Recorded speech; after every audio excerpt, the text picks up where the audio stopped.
ఇదిగో ఈ రోజు ప్రభు మనతో మాట్లాడుతున్నాడు. నీకున్న సమస్యను బట్టి కృంగిపోవద్దు.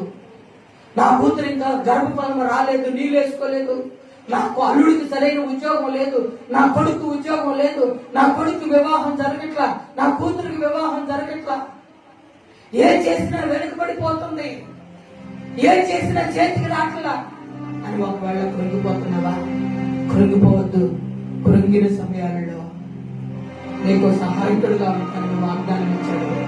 ఆయన నమ్మదగిన దేవుడు, అంతం వరకు నమ్మకంగా నిన్ను కాపాడే దేవుడు, నిన్ను లేవనెత్తగలిగిన సమర్థుడు. శ్రీమతి దేవుడు వెళ్ళరా, కృంగిపోవద్దు.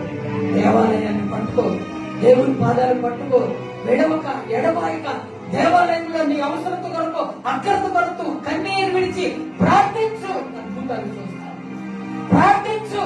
ఆశ్చర్య కార్యాలు దేవుడు నీ జీవితంలో జరిగిస్తాడు. ప్రభు